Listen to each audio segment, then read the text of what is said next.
Hello, my name is John Brink, and we are podcasting from the capital of northern BC, Prince George, and our session today is BC's forest industry in transition. And it is an interesting setting today because I have two guests that are experts in the field and are, from BC and have been in the forest industry for a long, long time. One of our guests is Girvan. He's been in the forest industry forever, virtually, at least since late 70s. 45 years. 45 years. And Jim is a registered professional forester, spent half of his career in Prince George, worked with Industrial Forest Service, then went off private, became a banker, and did all kinds of other things. Also, he has his Masters of Business Administration from MBA from UBC. And, so welcome to the show, Jim. Thanks. And then we have Rob Schuetz, and Schuetz has been in Prince George for 33 years. 33 years, yeah. Is the CEO of Industrial Forest Service, and is an expert in virtually all areas of the forest industry. And both of you have worked extensively on all kinds of projects around the industry, and particularly with a focus on forest and all the things relating to it. So welcome to the show. Thanks, John. Thanks, John.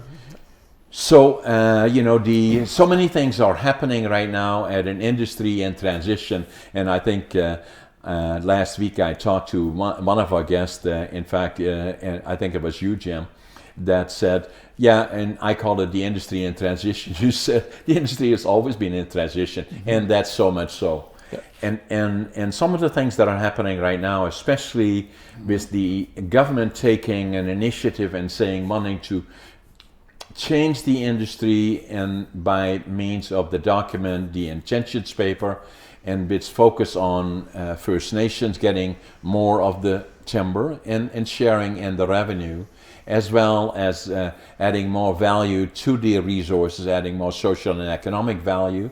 And obviously the annual allowable cut has been in decline and is now probably around the 35 to 40 million cubic meters annually, which has resulted in reduction of sawmills, too much capacity. We've lost about 35 sawmills, and so it is a question to the public in general that are watching this show, and is what's happening to the industry? Where does it go from here? Will it be more reductions in sawmill? How about the pulp mills? How about pellet manufacturing? How about these communities that have lost that capacity? So give me some ideas about that. Well, maybe I'll start off here. Okay. So John, since the intentions paper came out, the government's done a number of steps towards increasing availability of fibre for First Nations. Even in Prince George, the Lheidli T'enneh was awarded a large First Nations woodland license, one of the largest in the province. And they're going down the path of negotiating with bands throughout the province on what's an equitable amount of volume that should be allocated to them. Maybe as much as 20%. Well, eventually, yeah. But it's because there's a lot of overlaps between the different bands. Sure. on their traditional territories. How do you adjudicate that? So all of that is still in the works, and we have a little bit of exposure to assisting government in adjudicating that, on a fibre supply perspective. Just for our guests to understand it, you mentioned TSA. What is a TSA? So the province is broken up. Primarily, the largest things, from forest management units. TSA is a timber supply area, and those are like I said, is the largest kind of geographic area. So the Prince George TSA is about 6 million hectares total area, of which probably only 3 million is timber harvesting land base. And in other areas, Fort Nelson, that timber supply area is probably about 6 million as well. The whole Mackenzie probably about 4 million. I'm kind of winging it here, but so effectively the province is broken up into forest management units. Tree farms are another one. which are typically a little bit smaller, and now they're awarding smaller areas. First Nations woodland licenses might be anywhere from 10 to 20,000 hectares, that kind of idea. So what is a woodlot license? Typically about 2,000-3,000 hectares. What is that, a special form of tenure, or what?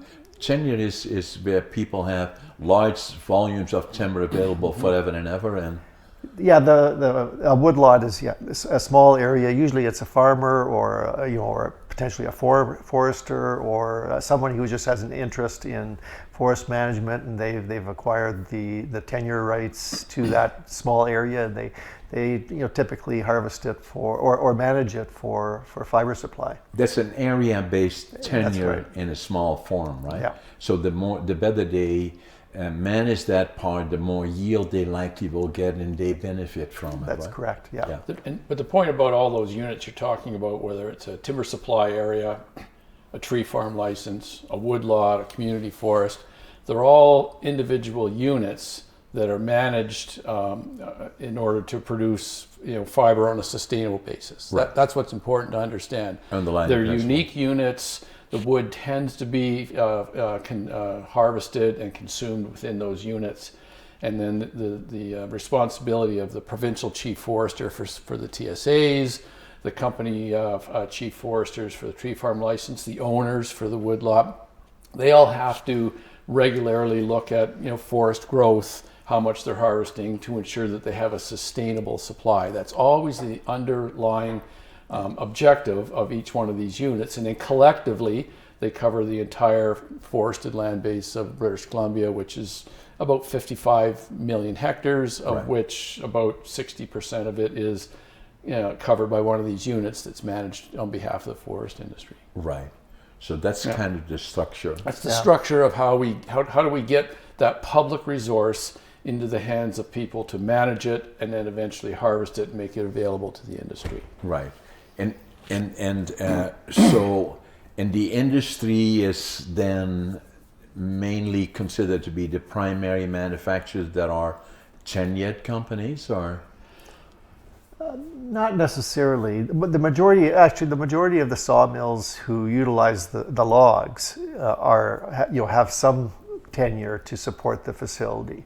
Historically, it might have been 70 or 80 even % of their log supply came from their own tenures. Right. Now, a lot of these mills they have security of maybe 30 to 40% of their tenure. That's a good number. Yeah, that makes it difficult, right? Because that means They've lost security, but the volume might still be there. Now they have to rely on BC timber sales. But that becomes more competitive then, right? Prices go up.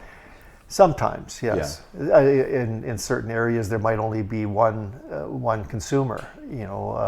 Fort St. John has one sawmill, so most of the fiber from that timber supply area or any of the First Nations woodland licenses or woodlots would naturally go to the one consumer, which would be Canfor Fort St. John sawmill. In other areas like Prince George, we've got 5 or 6 sawmills, so there is a lot of competition here. And the nice thing about having the primary consumers that buy logs, their secure supply, so to speak, has been reduced. The tenure that they manage has been reduced. And so, as Rob says, you're forced to go to BC Timber Sales, which is the public auction program, or they go to woodlot owners, or they go to the First Nations that have woodland tenures, community forests. They're all managing their forest sustainably and harvesting trees and selling logs to all those primary manufacturers. Right.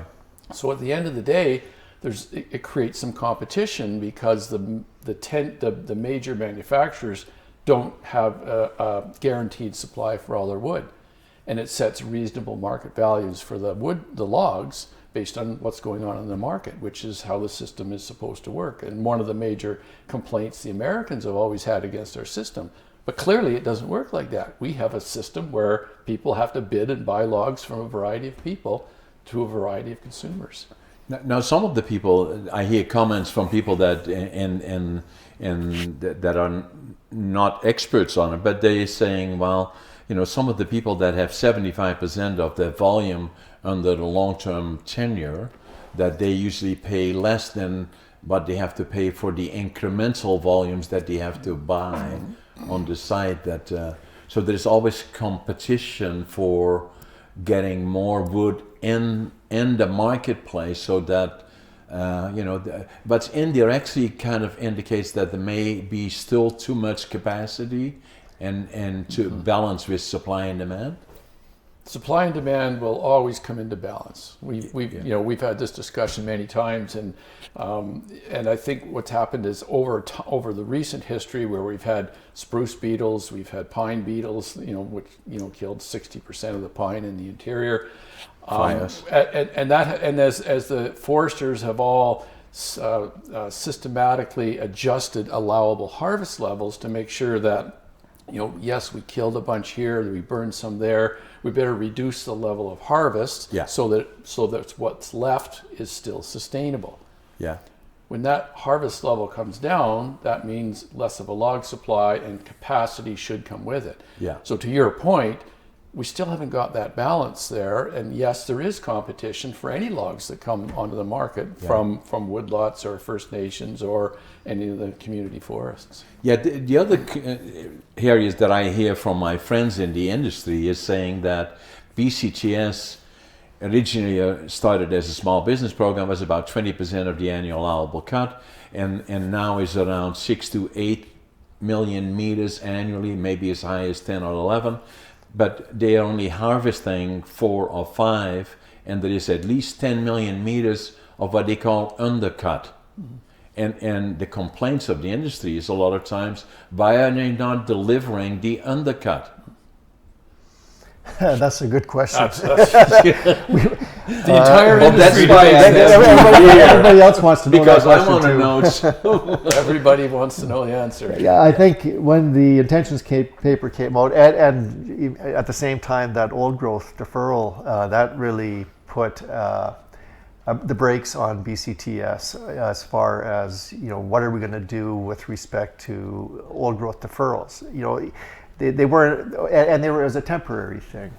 No, were you guys, the both of you, were you not the authors of the? No. But you did a document for Kofi that, in terms of identifying what the potential impact might be. The impact, and that's where the magic number came in, and saying, oh my God, what's going to happen? All of a sudden, a report came out that indicated that there would be as many as 16 mills shutting down, and the whole industry and everybody around about, oh my God, what's happening? That's what happened.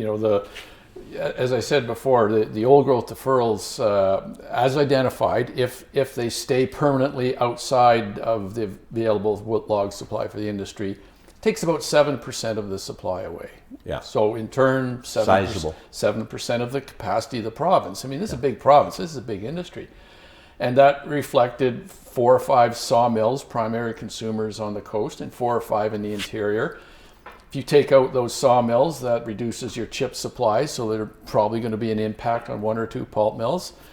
Sawdust and shavings go to pellet mills, so there's probably going to be an impact on one or 2 of those. And in fact, right here in Prince George, about the same time, was just after the old growth deferrals were announced, the largest pellet plant in British Columbia closed right here in town, citing lack of fibre. Correct. Right. So that steady reduction that we've been seeing as the pine beetle salvage efforts have come, in combination with old growth deferrals and lack of wood from timber sales, they gave up and they closed the mill. And I don't know offhand how many people they employed, but that was part of the impact that we saw when we did that analysis. And you can see in a number of places across the province, a number of mills are either operating on reduced shifting 2 or 3 days a week today. And what reduced shifting means is a third of the capacity of that mill. So if they had 300 people, 100 of them are gone because they might have been running 3 shifts, they're down to 2. Yeah. It's and we're still struggling with that today. Hence, where industry is saying, why are they not delivering the undercut? Or why not add the undercut to BCTS so that we have even more fiber in the competitive bidding process? That would help everybody. So that is one of the questions today that we have is realizing that the annual allowable cut has gone down, but the question is why not the undercut? And some people say it is indirectly related to the old growth deferral, because there are so many areas that are affected by, and that's another question I'm asking from you guys that are so knowledgeable in the area, is that stuff that I personally, and I've been in the industry for 60 years, don't fully understand. I believe also in preserving old growth, and I imagine them, these massive, beautiful trees, you know, going up in the sky, that is so, and then cutting them all down and making 2x4s out of it. I'm not saying that that's what would happen, but I can see that in some cases, but a lot of times the old growth, which included 2.6 million hectares, that includes trees that are small trees. And I'm not fully understanding as to what the logic was behind the size or the volumes involved. Yeah, well, Aaron Gunn came out with not too long ago with a video along, you know, and I explored that, and you can see some of the. What is the video for the benefit of our guests? Jim. Politics Explained by Aaron Gunn. He looked at the old growth. Where are we at on the old growth situation? But it showed exactly what you're talking about. You know, some of those old growth stands in the interior, and he walked through it, and half of the trees were dead or falling, and it was a maze of deadfall throughout the thing. But it was an area that, you know, the experts had claimed this was old growth and we had to preserve it, and so forestry wasn't or logging wasn't happening in that area. So there's, you know, they're not all those big trees that you see on the coast. Well, when you do this, and that's what most people think of, right? That's what they oppose, right? And then, but I sometimes feel is that the whole old growth deferral, with all due respect, are so carried away by different stakeholders for different reasons that it included a lot of stuff that was then small wood that is normally harvested and it was age related, maybe 100, 150 years, and those numbers were thrown around. And all of a sudden, if you manage the forest on a TSA basis where the management in this region, they are so worried about that old growth all of a sudden may be all over the place, that it has really somewhat paralyzed the sector in terms of what is, what isn't. And that's where we're at today. The industry's kind of in limbo. There's one thing I think that most people don't understand, is that when you look across the province, the forest is managed based on an ecosystem basis. You know, forests in Prince George don't look like forests in Kamloops, and they don't look like forests in the coast. Different moisture, different soil, they different climate, different species. They're all managed differently. Correct. And one of the things that I don't think the public really understands is that, you know, those deferrals were put in place for us to give us some time to make sure that there's still old growth available. It's a temporary deferral. That was the intent. While we look at, okay, how much old growth do we really need? What I think most people don't understand is that you can't preserve a stand of old growth and assume it'll be there for the next 1,000 years. No. Especially, it simply isn't. It's especially in ecosystems in this neighborhood. You know, the trees, this is kind of a fire-borne ecosystem where trees grow to 130, 140, 150 years of age. As you said, they start to fall down, and eventually they'll burn, and then a new forest will come back. If nobody ever touched it, that's the process. So to say, here's a patch of old growth, let's just preserve it forever. What you're saying is that we're just going to let all that die and hope that it doesn't burn, and hope that it's not too close to town, so we have fire in town. Whereas what we should be doing is saying, let's always make sure we have 15% of the forest is old growth, and we're going to log this piece today, but tomorrow that piece that's 110 years old, it will eventually grow into that status, and it becomes not a static process but a dynamic process. That's how foresters think. But I don't think that's how the policymakers that said let's preserve old growth and not touch it again. In a sense, it has become political.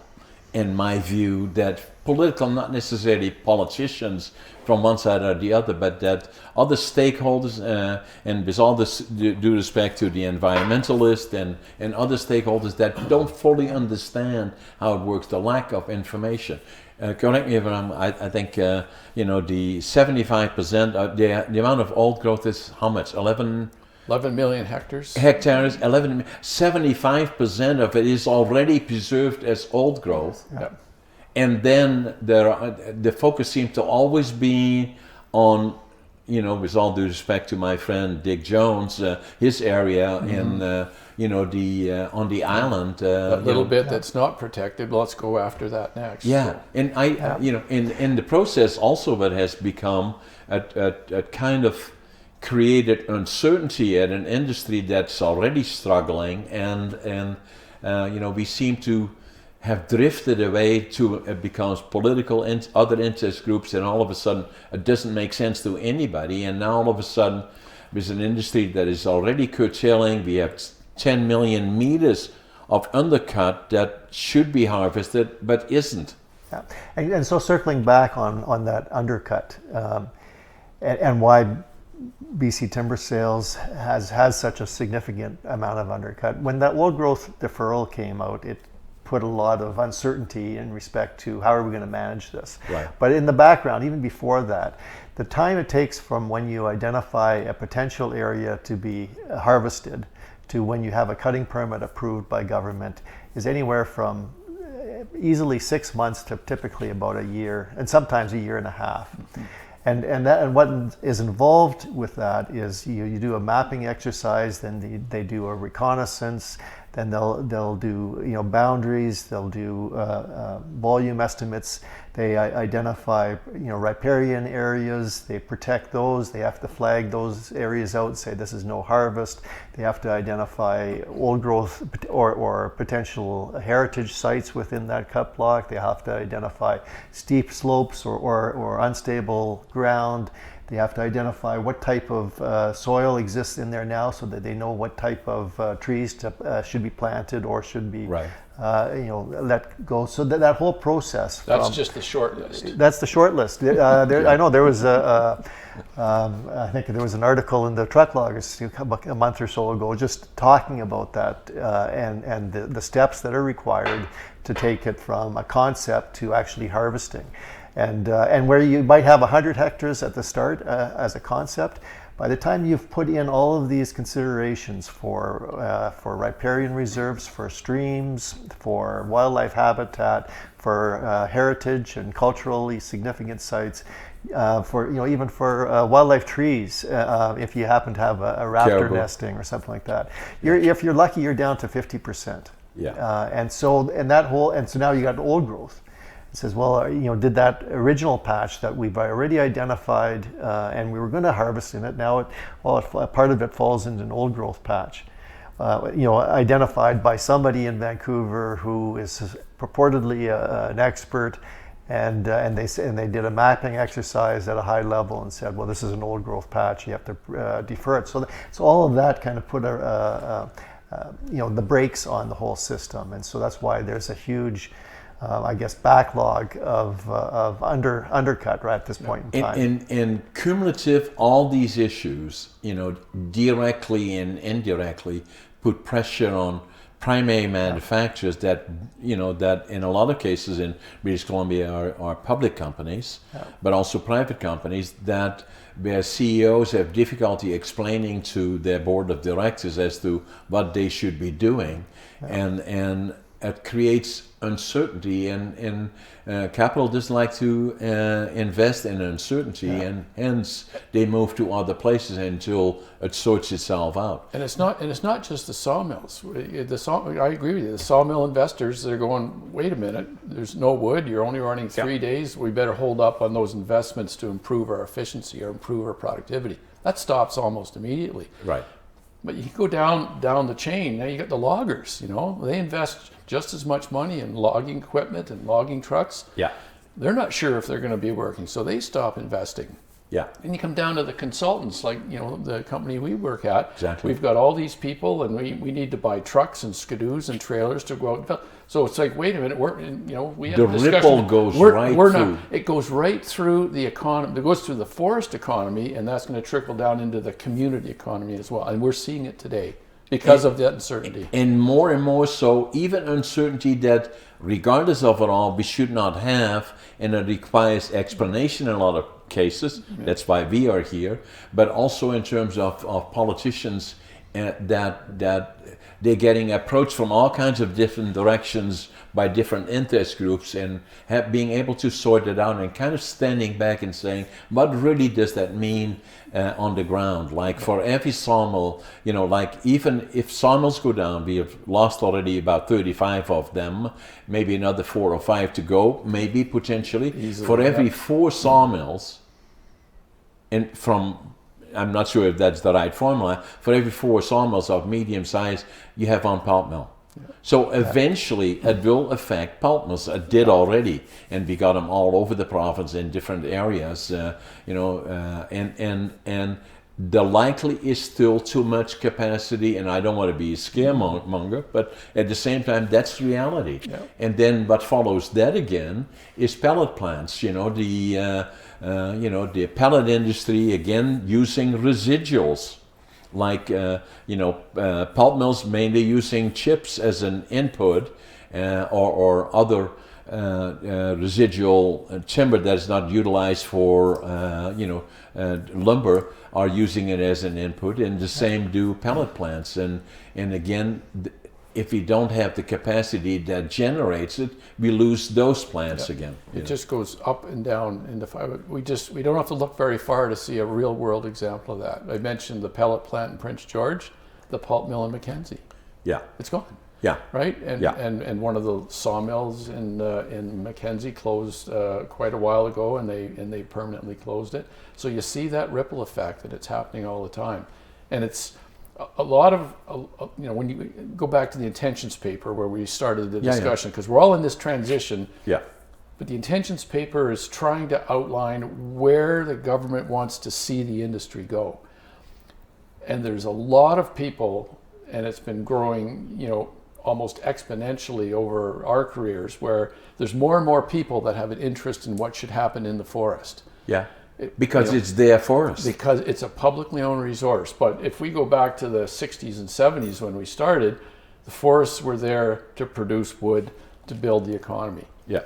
Today the forests are there to produce wood to support the economy, but we also need to support tourism. We have to support water. We have to support climate change.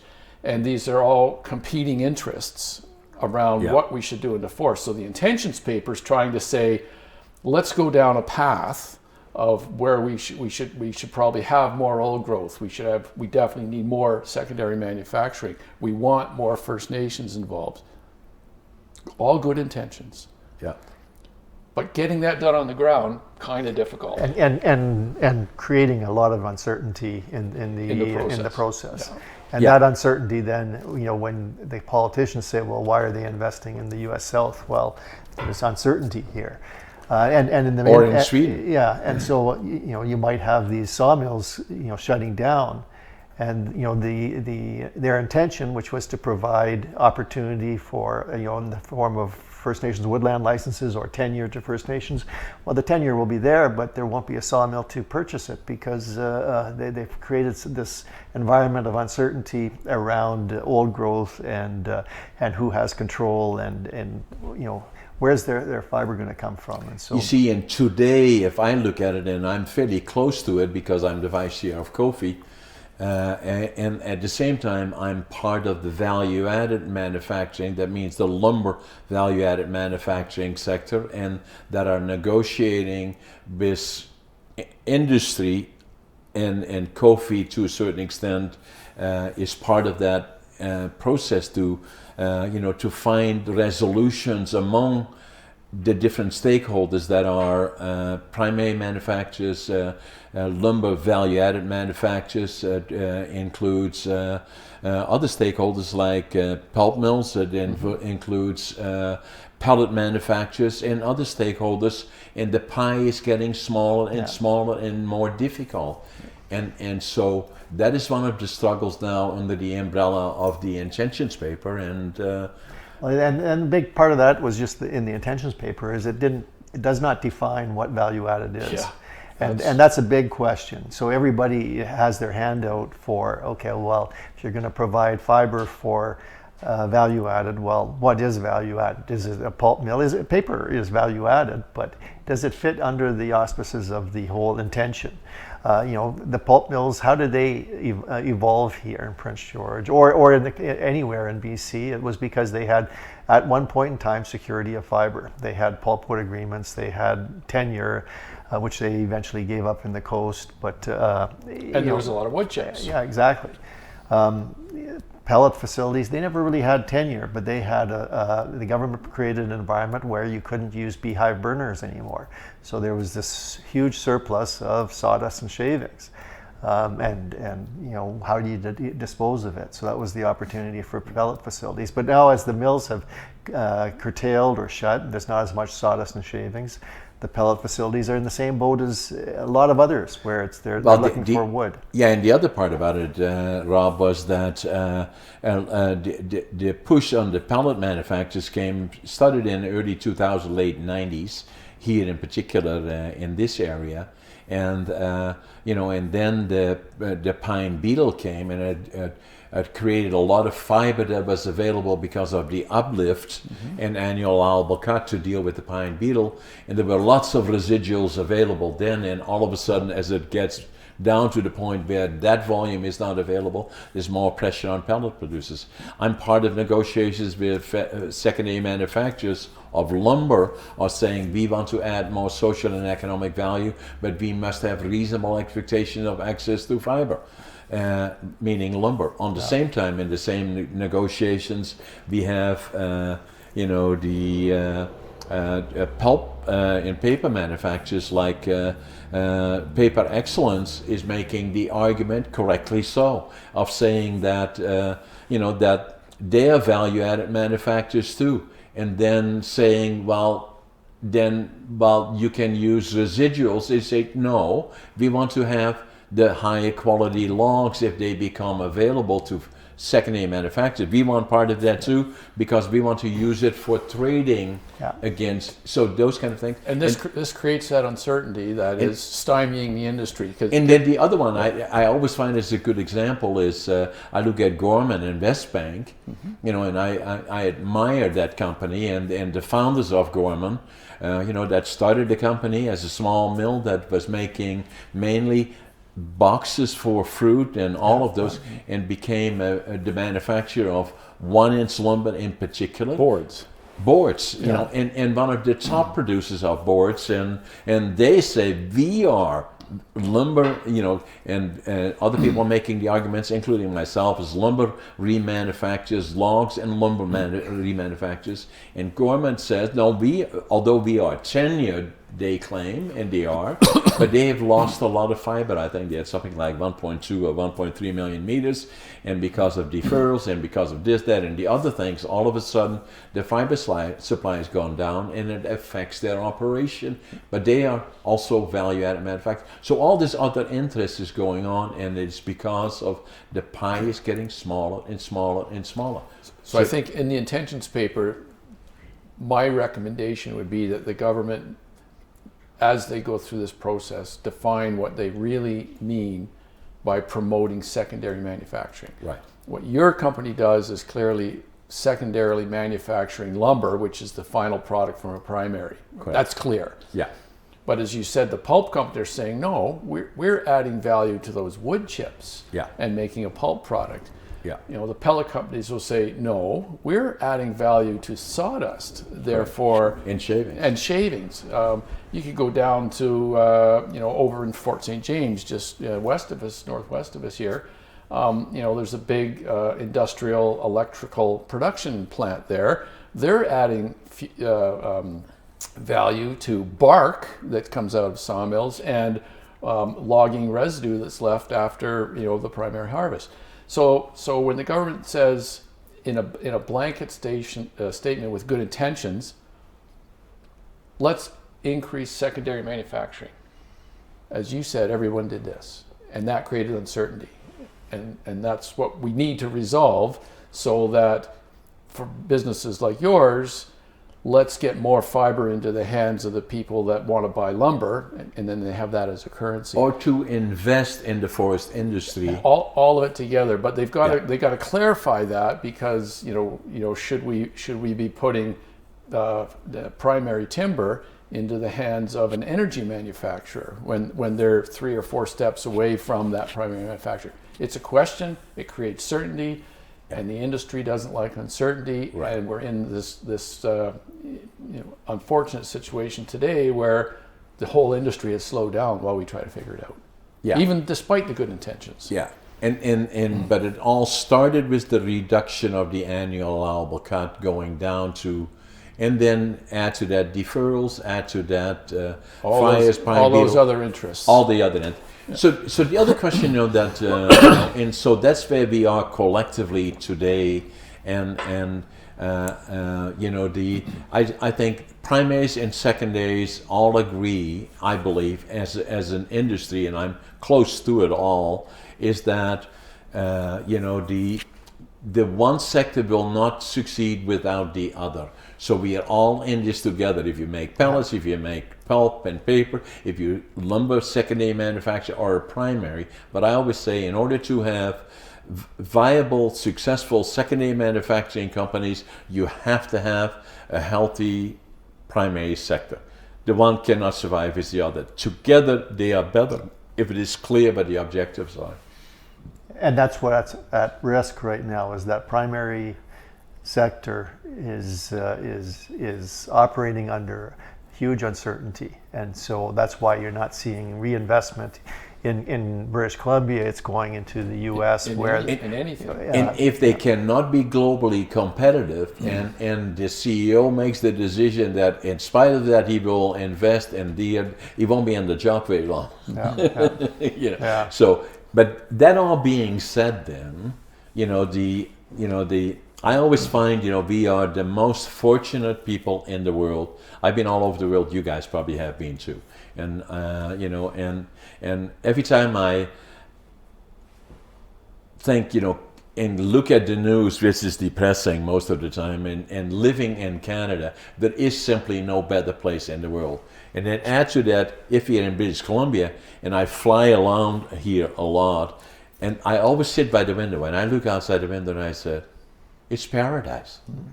And this province in particular, in the interior, the amount of fiber that we have here and the way it grows fiber, I had, I still remember, the Bowen Lakes, when there was the beetle kill there, we had a little sawmill that we put in there. That was 40 years ago in 1983, when I had my little sawmill there, cutting the residuals that nobody else wanted, for my value-added plant. If I go there now, and you guys probably do this all the time, but if I go, I just cannot believe what happened there. Yeah. The interesting part about that is, that kind of scenario, the picture that you draw. Yeah, BC has a lot of fiber, throughout the province. But you get to the CBC or the BBC, and they showed those pictures of the cut blocks, and oh my God, this is the last old growth standing or the last log standing, and they paint a picture that is totally incorrect. That we're harvesting without any control or foresight into the future. And you kind of wonder what's their objective with that. Either it's ignorance on forest management in general, or it's sensationalizing the whole. A bit of everything, I think, to paint the picture for some stakeholder group that sells either papers that they do or God only knows why. But what I find interesting, Rob, and both of you are experts in the field. You spend all your life in the industry, a lot of that in British Columbia, pretty well all of it in British Columbia. And we are, for every tree we cut, we not only plant 3 keys, more than that. More than that, three. Yeah, the amount of trees we're planting now, the harvest levels have dropped. Area harvested over the last 10 years has dropped significantly, but the amount of trees we're replanting per hectare has almost doubled. Yeah. And putting more trees on every hectare. And part of for my business, where we grow about 22 million seedlings every year, that's good news, because but why are they planting more trees? It's a function of, well, we can't, or the public and First Nations says we don't want you to do herbicide.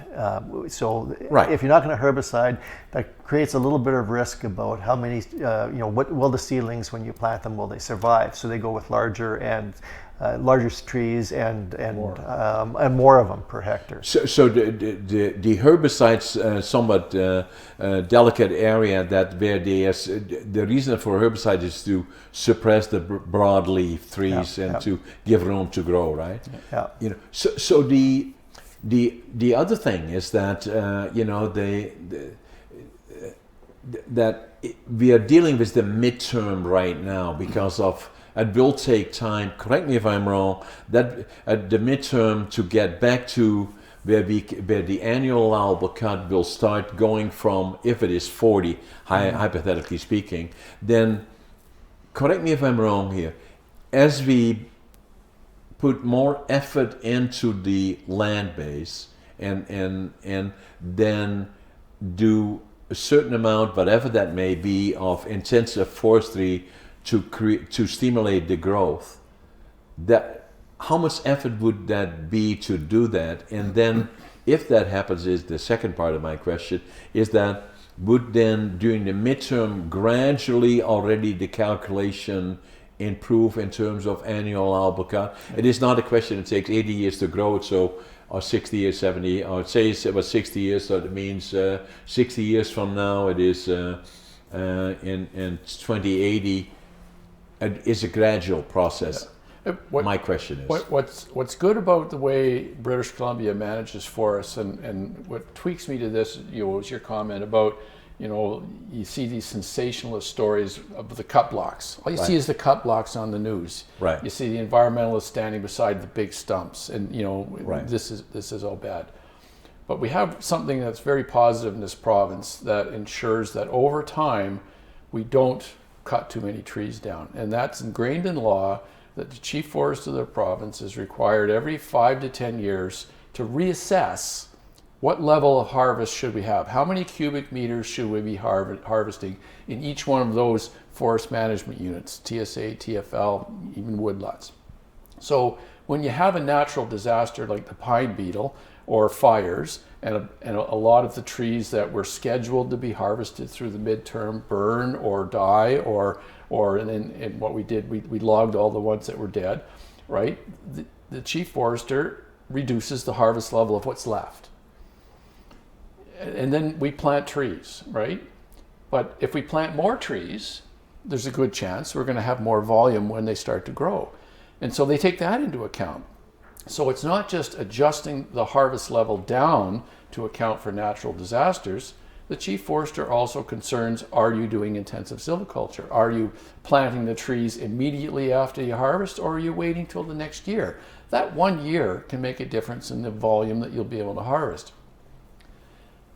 And I think that notion is lost on everybody that's ever reported on a story in the forest industry, is my view, because you never hear about it. I mean, that's why it's important to have this discussion, to say the allowable cut is always defined on a sustainable basis. Trees take 60 to 100 years to grow. Every 5 years we have to reassess. That's a pretty good window to keep saying, have we overcut? Have we undercut? Are we planting more? Have we fertilized? Let's take it all into account and readjust the level of what's left. And it ensures the British Columbia harvest level is always sustainable at any point in time. Yeah, and I think that's extremely important information. It's not well understood. A lot of people say, well, we're cutting them down, we're not planting any trees. Well, that's not so. Not only is it not so, it's far beyond that. We do an absolutely unbelievable job in forest management in the province of British Columbia. In the 80s, the government was responsible for reforestation. Yeah. And then in 1987, the liabilities were transferred to the forest companies. And that was a game changer. Well, yeah, but in the 80s, on average, and it's documented in a lot of their timber supply analysis reports, government would take anywhere from 5 to 7 years to replant an area after it was logged. Right. Now, after we've caught up with all of the backlog over the 1990s as a result of management by the government or mismanagement, now it's usually about 6 months to a year that we're replanting after harvesting. Wow. And so, and so all of that information, as well as like Jim was saying, is now incorporated into those annual elbow cut sustainability calculations to ensure that, what they're harvesting at any, in any one year is sustainable for the future. And when they transferred that responsibility to regrow another crop, and the companies, if they cut down a patch of timber, they're obligated by law to make sure that they grow another patch of timber in exactly the same place to the point where it's free from competition. The technical term is they're responsible till it reaches free to grow status. Free to grow, yeah. So that's a risk to them. Yeah. Companies always act to reduce risk. How do they reduce risk? They plant it immediately. Yeah. They Yeah. make sure that it's not overgrown by the weeds. Yeah. If they can't use a herbicide, they're just going to grow or plant bigger trees or Yeah. plant more of them. Yeah. And that one step probably improved the growth of British Columbia's forest by 5 to 10%. If you consider it used to be Which is huge. That's huge, like 5 Yeah. to 10% on a 65 million meter harvest. Yeah. We just gained another 6 sawmills Exactly. by that one action. Yeah. So it's those kinds of things that the chief forester always takes into account when they adjust it. And I'll say it again, John, because I want to make sure our viewers understand that. The level of harvest in this province is always reassessed to ensure sustainability over time. Yeah. We are not over harvesting. No. We might cut a lot in a few years, Yeah. but then we're going to adjust and we're going to cut less than we should be for a few years. Yeah, It like comes into balance. what happened with the pine beetle. Exactly. There were uplifts because to deal with those in order to make sure that there's still economic value there, because in the same, but otherwise we don't. Yeah, and Period. so we uplifted, we took advantage of the opportunity. Yeah. Now the cuts come down. Yeah. It's always sustainable all the time. Now the other part about it is a lot of questions about it in a general sense, and even in my own, and saying that we see examples of excellent forest management in terms of how come that we cannot grow more volume per hectare than happens in other places, like example Sweden. I say a good example of that is a company here close by, Dunkley Lumber, that initially got a license. What kind of a license? They have a tree farm license. Tree farm license for about 80,000 cubic meters or so. I think it was about 260. No, the original. The Original, very okay. original Yeah, one was down and then in the it 80 doubled. range, yeah. And then they doubled that again, and so, but we mainly have in British Columbia, correct me if I'm wrong, at least in the interior, is where we have volume-based tenures versus area-based tenures. But that tells me is that if it is an area-based tenure, the company will put more effort in, because as long as they are rewarded for the fruits of that investment. Yeah. Just for clarification, area-based tenures, which are forest management units, are a geographic boundary, and there's usually only one licensee or one license holder that is allowed to harvest in that area. Right. Like Dunkley. Like Dunkley. Yeah. For these timber supply areas, they're typically referred to as volume-based tenures, and you can have anywhere from 2 to a dozen different, or more, 2 dozen different individuals or companies who have harvesting rights in that geographic area, and so they're Right. kind of competing between themselves on, okay, where are they going to put their cutting permit, and a lot of times it's collaborative. They adjudicate it through discussions, but that's the difference between the area-based and the volume-based tenures. But to your point, in the Dunkley case, If they invest in intensive forest management, they fertilize, they space, plant more trees per hectare, as Rob noted. A lot of the companies do. They know that if they get that uplift in the allowable cut when the chief forester considers what they're doing, that means they get to cut more. Exactly. With the volume-based tenures, where, as Rob said, you've got a dozen people all have an apportionment in the area. If somebody does intensive silviculture and the cut goes up, everybody gets a piece of it. Yeah. That's just the way the system works, right? So there's a reasonable argument to say if they were all area-based tenures, everybody would invest. Yeah. The downside to that is the environmental community tends to see area-based tenures as privatization of the forest, which it is not. Yeah. It's just a different forest management model. Yeah. And again, what you don't hear in the media, one that actually encourages improved investment in the forest resource. Exactly. Seems to me like that's a pretty positive way to move the province forward in order to get more wood, which means more trees, which means more lumber, which means more for you and more for everybody else that wants to grow their business or start new businesses. Yeah, and that's one of the better ideas, I guess, with respect to the intentions paper and the reallocation of tenure to First Nations. Yeah. Initially, it's probably going to be, and it appears to be largely a volume-based tenure, but the opportunity will be there then for the different First Nations bands to identify an area in their traditional territory, take that volume and say, okay, this is now our First Nations woodland license. And which so is it becomes area-based. Yeah. Yeah. And then they, and if they're prudent, they'll take the next step forward and say, well, we're going to intensively manage it and consequently get more volume than what the government initially offered them. Yeah. So we're achieving two goals there. We're increasing First Nations involvement in forest management, and there's the potential to move to more area-based management that should result in better growth. Right. Win-win. Win-win. It's a good intention. Yeah. We just have to get there in order to realize those which wins. is a process, right? First, there has to be a path and a direction to go. That's the objective.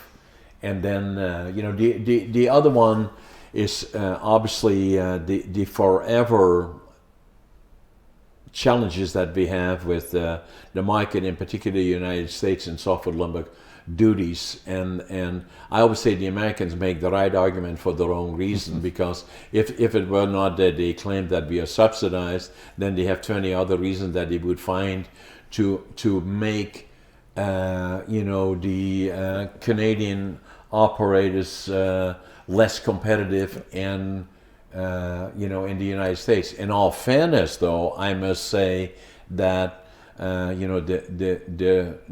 main timber allocations, or the annual allowable cut, is probably held by about 5-6 companies in the interior of the province, and they probably control close to 70% of the timber, plus or minus. But a lot of them, and I like my friends, I deal with them and all the other things, but most of their operations are in the United States. Mm-hmm. So that makes it a delicate battle to fight, because they are on both sides of the border. Yeah, you would think that would help in the argument, but to date it really hasn't, right? No. Their investment in the U.S., but having their mills in Canada precludes them from being part of the coalition. Yeah, right. So they don't get the voice that they probably should have, given the volume of timber that they produce in the United States. In value-added manufacturers that have no timber are playing high duties, so it discourages that process. Yeah. The other thing that I quickly wanted to talk about, because we can go on for the next 2 hours, because so many, but a whole different topic that I've always found, that we have this beautiful timber north of Prince George, in the Mackenzie TSA, Fort Nelson, and all the other things, and accessing that timber either directly or indirectly by having sawmills, pulp mills in those areas, have not really been successful, neither in Fort Nelson or any of the other communities. And a lot of it has been not being globally competitive, or timber being too costly to get it to the primary producer. And cost drives everything, John. Yeah. I mean, in your business, you look after costs, right? Because you know what your products are worth, right? There's no difference in the lumber industry or the pulp industry, and the unfortunate reality is that when you go farther and farther away from the market, as you go north in British Columbia, costs for doing business in the winter is 30 below, 20 below here today. It's harder to do business at 20 below than it is farther south. Right. We get snow. You've got transportation, rail transport, truck transport. So at the end of the day, I believe one of the key reasons that mills have not been successful in the north of the province, where to your point, there's lots of wood. Right. Is that beautiful wood? Is that the cost of it has been difficult, and the government shares in that cost, and they could probably help in that regard. But when you look at the pulp mill in Mackenzie, it ran for 30 or 40 years successfully, right? It ran out of wood, so it wasn't so much a cost issue but in places like Fort Nelson. Fort Nelson. I agree with you for the pulp mill in Mackenzie shut down because they ran out of wood, but the government created an environment through their stumpage system, in my view, that resulted in a lot of the sawmills closing because they weren't providing a fair value, or they were asking for more money through stumpage than what the logs at the top end of the lake were worth. And so if you don't have those sawmills operating in Mackenzie, there's no chip supply, and so it's inevitable that sawmill or that pulp mill will shut down. If it ran out of wood. If I look back in time, was there not at one point a water bedding pricing system that meant that if you had benefit of lower cost, then you had to pay higher to kind of water bed the cost in terms of...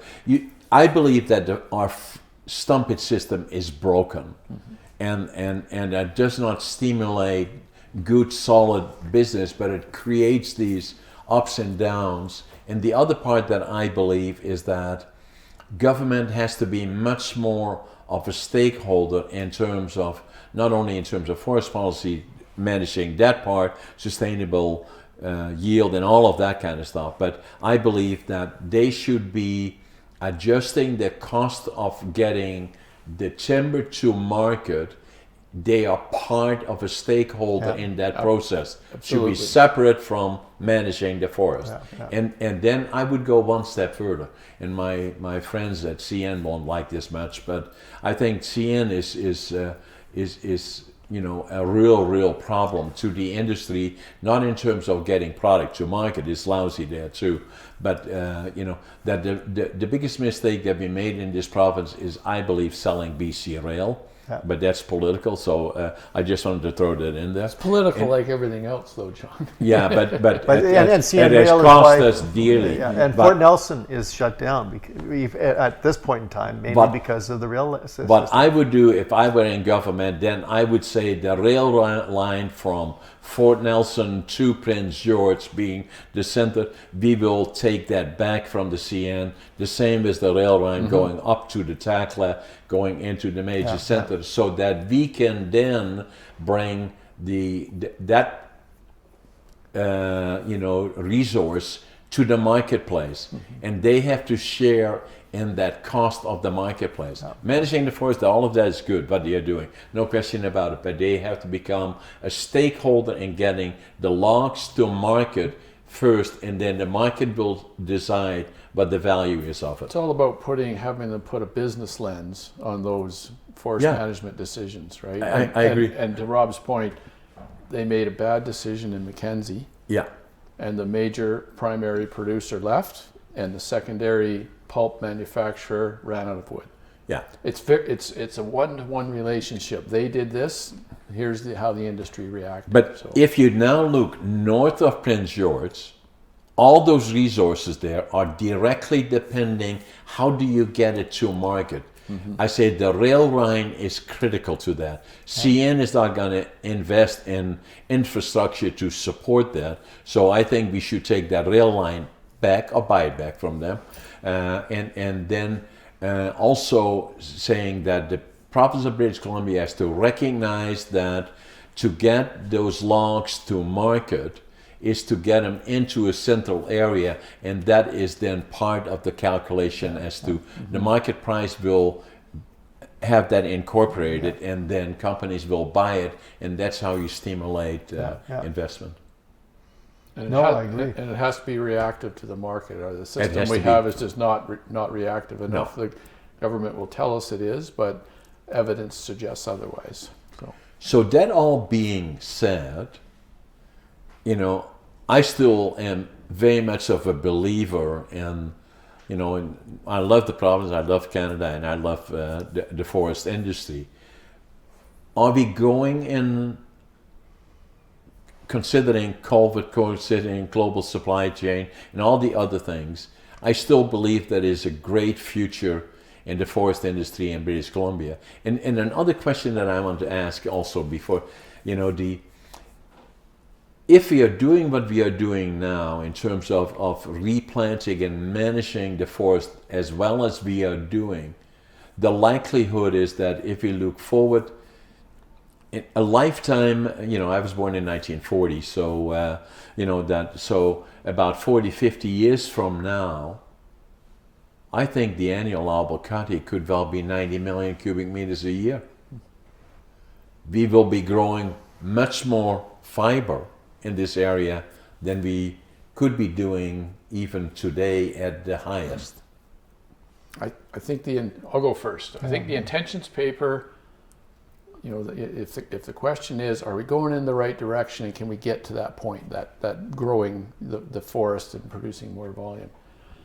I think the underlying concepts in the intentions paper are valid, right? Right.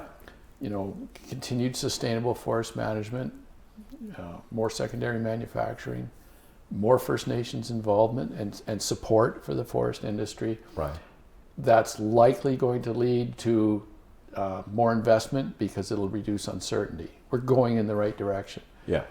The unfortunate part is it's all going way too slow, and it's created this uncertainty. But at the end of the day, the sawmills we have left are the best in the world.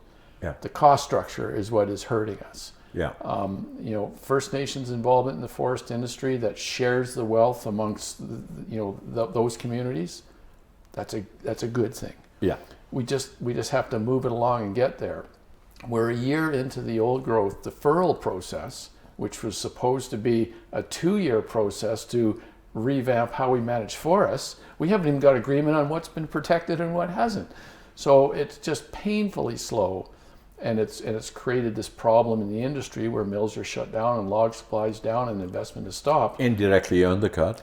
And there's undercut, which, you know, may or may not, you know, come on the market or be considered by the chief forester. But we're going in the right direction generally. If we have this interview in 10 years, we're going to look back on the intentions paper and say, well, how much did they get right? We have to pick up the pace. Yeah, but they have to go quicker. Right? Yeah. So that's my view of what the future looks like for us.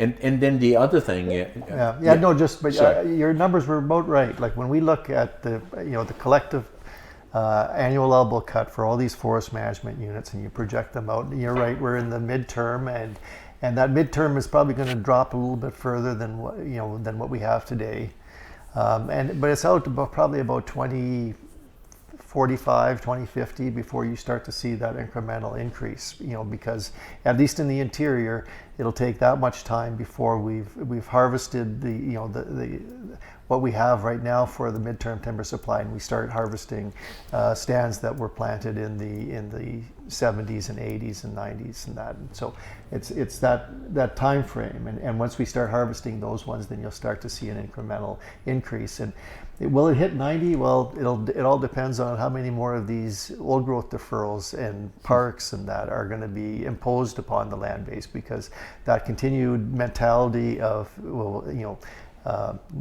that logging is bad is going to continue to shrink the whole timber harvesting land base. And yeah, you might be, theoretically you might hit 90, but what might be available, maybe it's 60, unless we get a clearer vision on what forest management is.